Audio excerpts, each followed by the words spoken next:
got a play fire. Roger, I got your ready to calm down, buddy. We're gonna be down here. We're not doing right. And if nobody can do it, these guys can do it. So just relax and be cool, okay? We live in a world of volatility, uncertainty, complexity, and ambiguity. It is in that environment of high speed, high stress chaos that you as a leader must make decisions, communicate those decisions, then ultimately execute those decisions. Your ability to do so will determine your success or failure. Welcome to Decide, Communicate, Execute.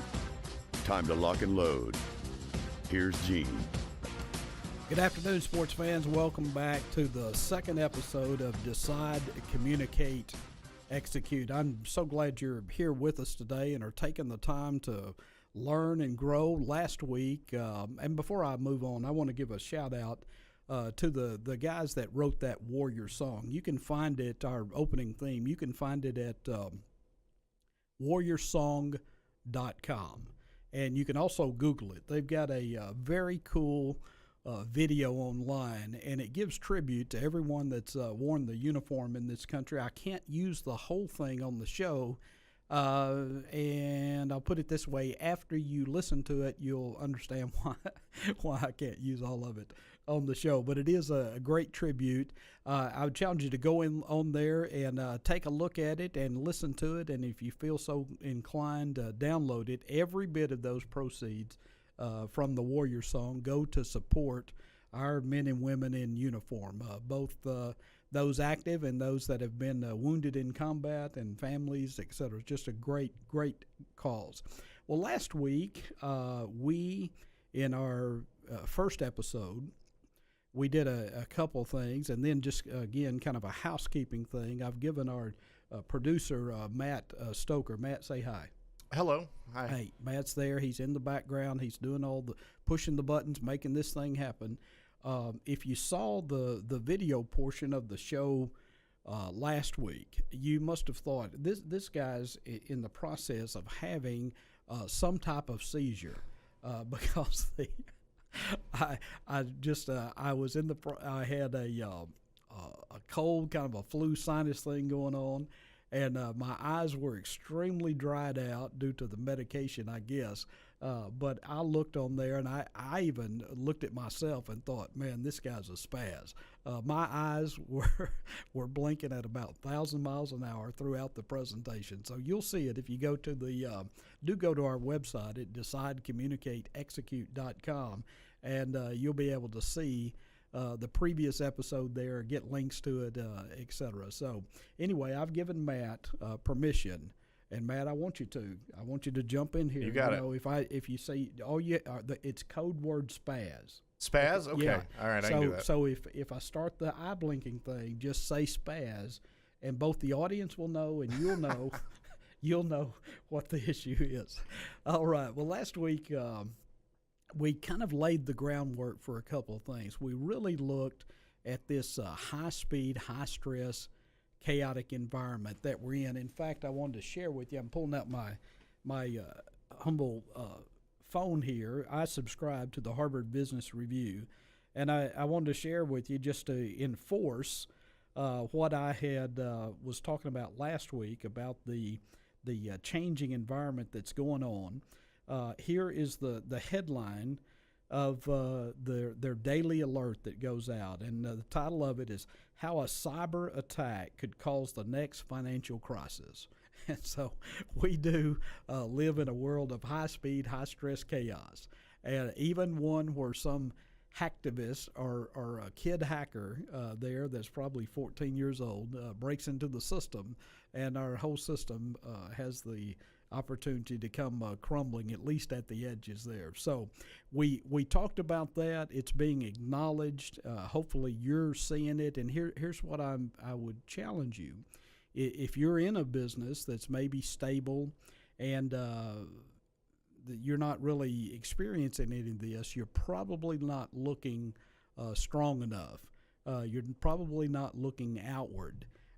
You may be too focused inwardly in your organization rather than really focusing on what's happening in the marketplace. So we established that, and then we said, hey, if we truly do live in an environment of high speed, high stress chaos, if that's the new normal, then where do we look for a model of leadership to be able to do what we need to do as leaders? That's make decisions, communicate those decisions, and execute those decisions in this new normal, in this new chaos, in what we talked about there in the VUCA, volatility, uncertainty, chaos, and ambiguity.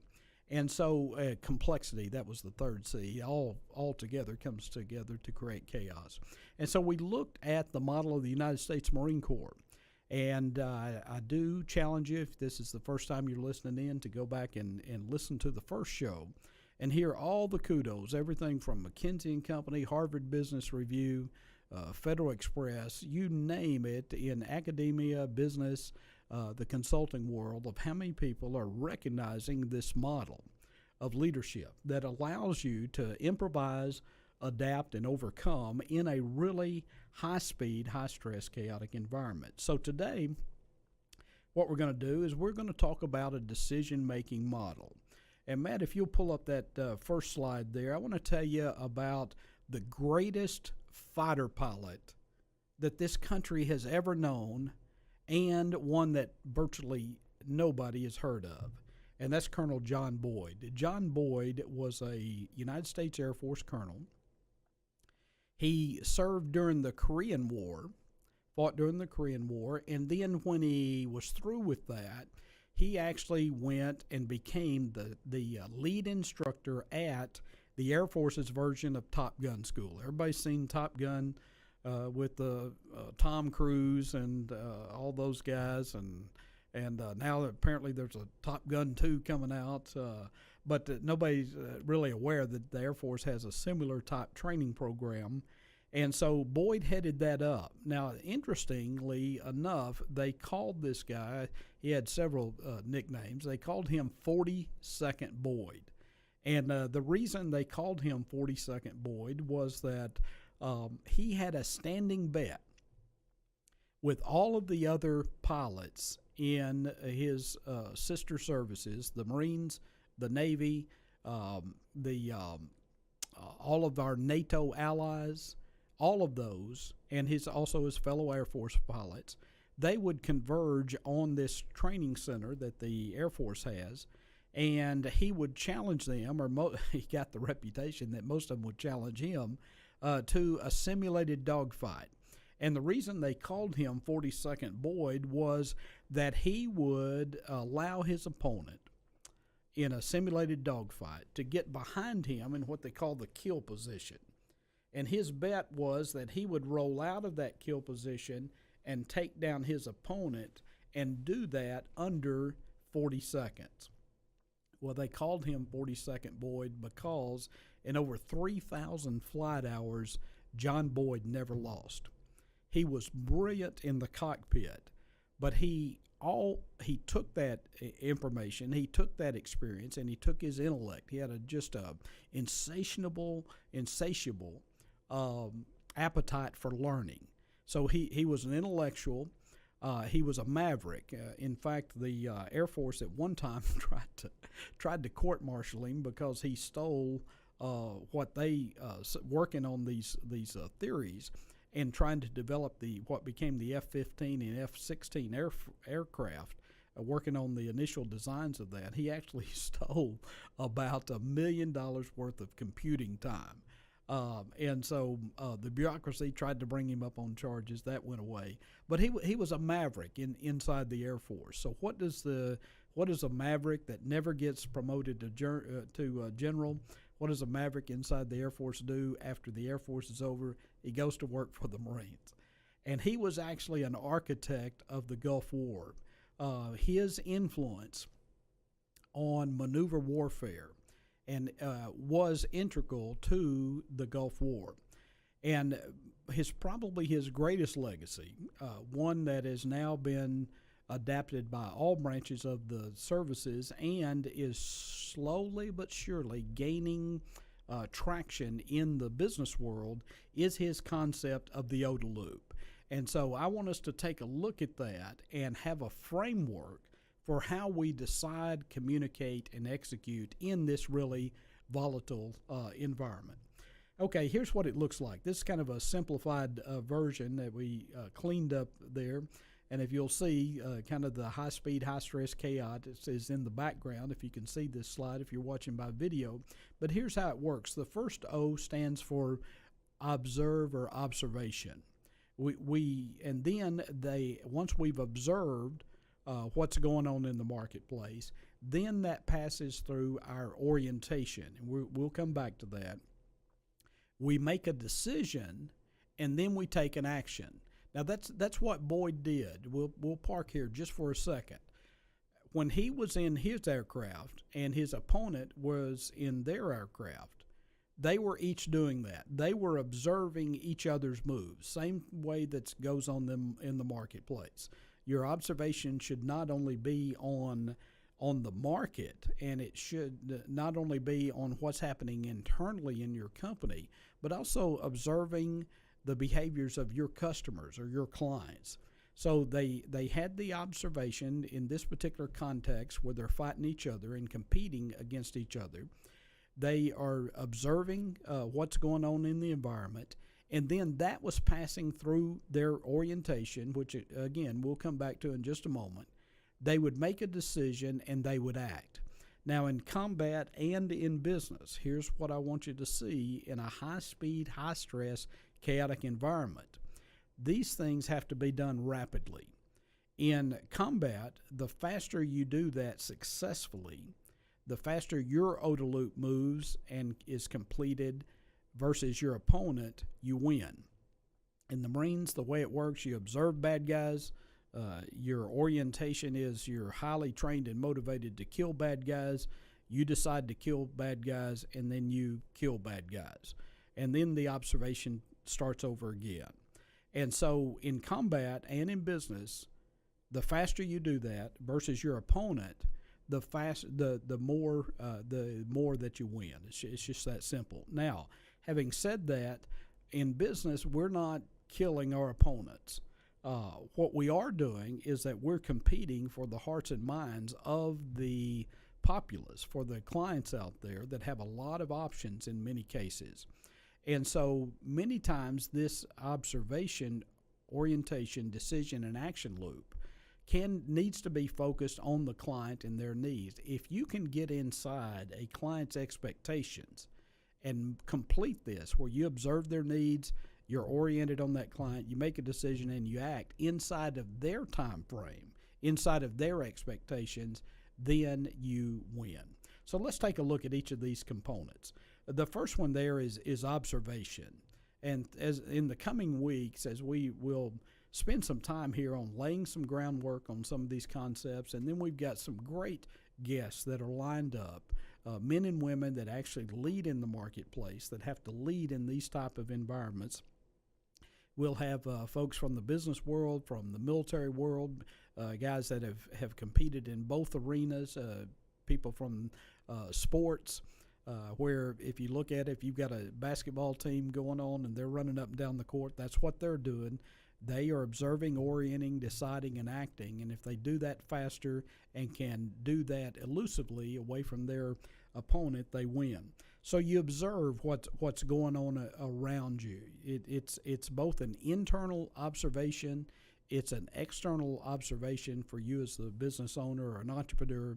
It's external as it pertains to the actual marketplace, and it's external as it pertains to the client themselves. Then it passes through your orientation, and we'll come back to that. Then we'll go ahead and make a decision, because the orientation, I'm going to show you just for a second. That's where it's at. Here's what's interesting in our decisions. Our decision making is either analytical or it is intuitive. I have a lot of fun when I speak to audiences. Many times I'll ask them, how many of you guys are analytical decision makers? And usually hands go from a majority of the room. Well, statistics show otherwise. Statistics show that the vast majority of decisions that we make are actually intuitive decisions.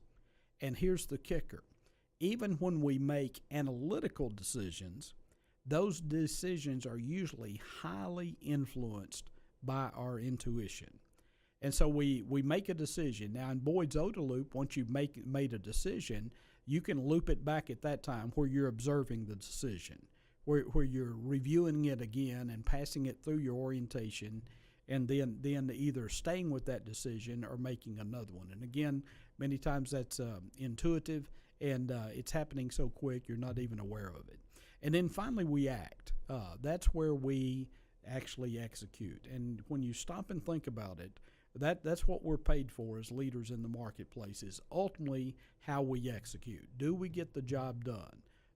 Are we delivering our promises to the client? Are we fulfilling those expectations? Are we meeting those deadlines? Are we leading the way we should? It's ultimately, that's where we are judged as leaders. Out of that, Boyd actually said that orientation is the most important piece of it. And so I want to stop there and park just for a second. When we are observing what goes on out in the marketplace, part of our orientation, our orientation is actually made up, according to Boyd, for five different components. One is how we analyze or synthesize our previous experiences, good, bad, or ugly, new information that we're taking in, and our genetic heritage and cultural traditions. So I'm going to talk about each of those. The first one that I want to talk about is how we analyze or synthesize. Many people, when they observe what's going on around them, they can see the whole picture, and then they're very good at analysis. They will break down the components of the whole. Now, synthesis is right the opposite. Synthesis is seeing fragmented pieces of information or fragmented trends and being able to synthesize those and put those together. I'll give you an example of what I have the privilege of doing as a partner in Boldmore Growth Partners. As I probably mentioned to you before, is that we primarily work with business owners that are looking to accelerate and grow their business at a high rate. Well, one of the things that we see is this trend where you have all of us old graybeard baby boomers that are about to go to pasture. And so many times when we do our initial analysis, and that's the first step that we take, we want to say, hey, what's happening with the business themselves? How is that performing? How is that business performing against their competitors? What are the trends that are taking place in the client's particular marketplace? What's the profile of their customer? Who is it that's out buying their products and services? And then we're looking at the team. Do they have a team that can execute? So as we analyze those things, and that's what a lot of people do that are supposed to be in the consulting world, they'll go in and run this analysis. But they're almost like that guy, if you've seen in the commercial, where the bank's being robbed, and the people are down on the ground, they're tugging the guards' trousers, saying we're being robbed, and he turns around and tells them, well, I'm just a monitor. Well, that doesn't do you a lot of good if all you've got is just the analysis. What happens from that analysis, and where my partner, Wade Myers, is absolutely brilliant, is taking analysis and then finding trends amongst that analysis, and then pulling that together and synthesizing that information into a strategy. Boyd called it making snowmobiles. He had an exercise where he would show up on the screen various parts just laid out, seeming totally random. And but out of this, he would show how you could take some handlebars and some tracks like came off of a tank, and take a seat and these various components, some skis, and ultimately do what he called making snowmobiles. And he said that's the key to the future from an from an orientation standpoint, as you're observing and wanting to stay relevant as a business owner, as an entrepreneur, as a leader in this high-speed, high-stress chaos. Even if you have the ability to analyze, you need to develop that ability to synthesize, or call some folks like us that have the ability to do that. From that synthesis, you can then put together what's really transpiring and seeing trends. Next thing that he talks about as part of our orientation is our previous experience. Now, we're going to do more on this later in the show, but previous experience, this is very interesting, really, when it comes to the entrepreneurial leader out in the business world. The entrepreneur's paradox is this, is that for each level of success you have, you're reaching a new level of incompetence. Now, let me explain that. And I've been there, done that, still do it, have the T-shirt, the whole 9 yards. It's recognized in the world of psychology that there's kind of 4 levels of competence. That first level is when we're unconsciously incompetent. We're dumb about something and we just don't know it. It's not that we're unintelligent. It's just that we have no particular knowledge of that subject. For example, when we first started our business, I tell people we started Summit Communications, and I might have said this last week. I could never be a successful liar because I can never remember who I told what. But we tell people we started out of our garage with $20,000 and our 2 business partners, youth and ignorance. We didn't know anything about running a business. I knew how to build towers, but I did not know how to run a company that built towers. And Michael Gerber's book, The E-Myth, it really addresses this. He talks about the idea that, there's kind of 3 different people out there, 3 different profiles. There's the technician who's really good at building towers, and then there's the manager that's good at managing building towers, which I was. But then there's the entrepreneur that runs the business of building towers. And he said the entrepreneurial myth is the idea that entrepreneurs do indeed start businesses. He says, no, technicians start businesses. And so if you stop and think about that, how many businesses have been started by somebody that was in a profession, performed at a technical level or a managerial level, and now stepped out on their own? So unconscious incompetence, kind of our first step. Once we've had our nose bloodied, once we've started attending that University of Hard Knocks and started gathering up credits, hopefully we then move to the next level that psychology talks about, and that is the idea of conscious incompetence. Hey, I recognize now there's things that I don't know. And so the next level is where we get to conscious competence. Hey, I know this, I can do it, but I really have to zero in. I really have to concentrate to get it done, conscious competence.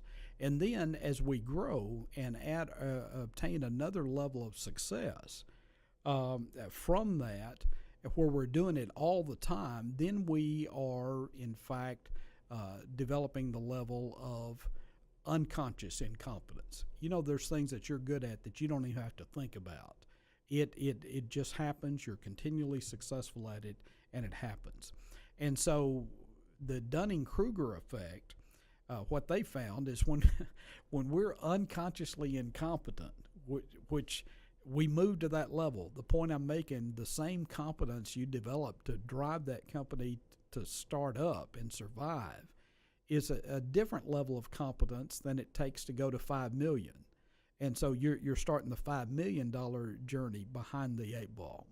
And so once you've developed it to $5 million, many times we're unconsciously incompetent of the behaviors it takes to drive it to $25 million. And even if you've driven it to $25 million, you enter, if you're an entrepreneur, baby boomer looking to exit the business, that's something you've never done before.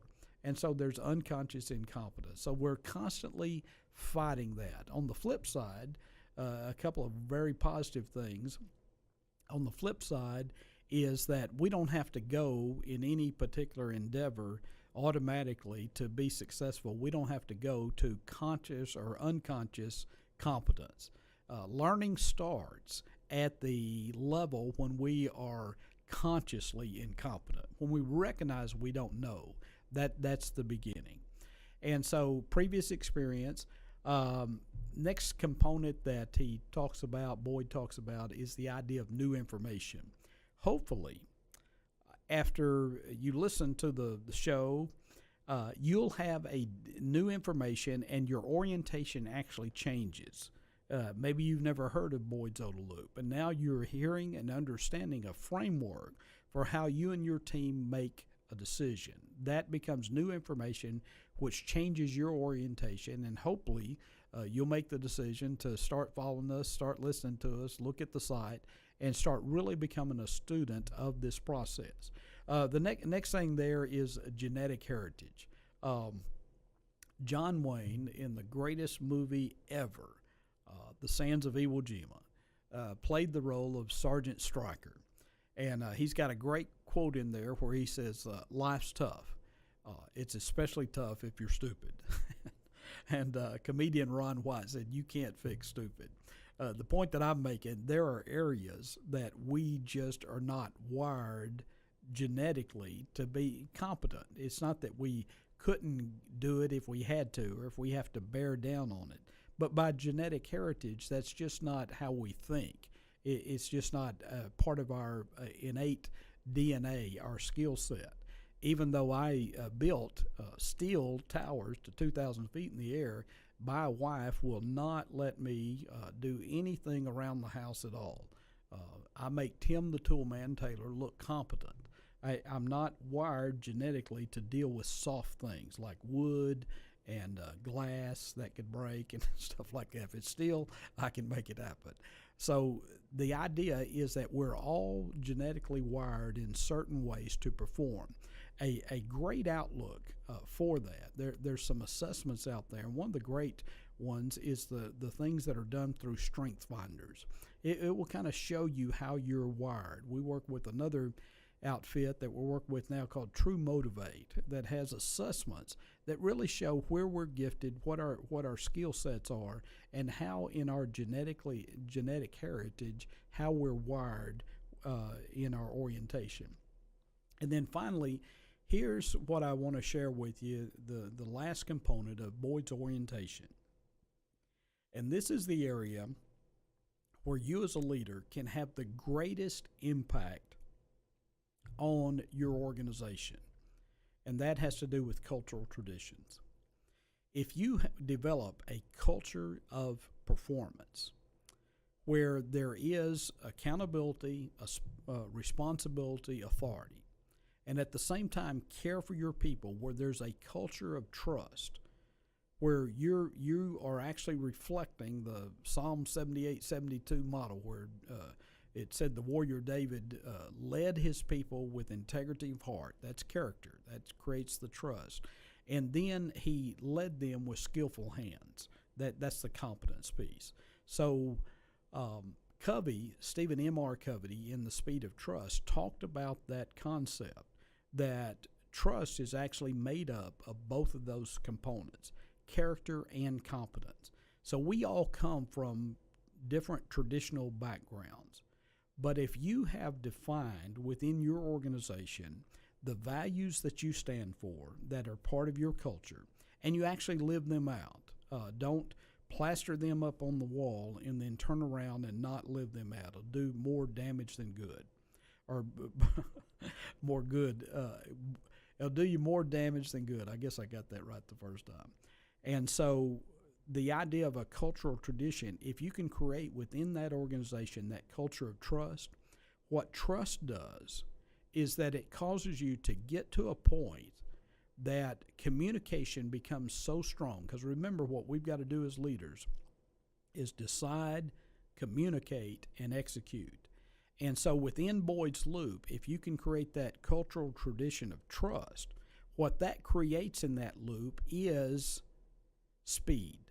It creates a very fluid, dynamic, organizational O.O.D.A Loop that's able to fight and win out in the marketplace. So we're going to be talking more about that in the coming weeks. But I challenge you to Google, come to our site, look up, understand, and start utilizing this O.O.D.A Loop as a decision-making framework that will indeed help you decide, communicate, execute in high-speed, high-stress chaos. Well, that's all I got this week, guys. I'll look forward to next week. Do check us out at decidecommunicateexecute.com.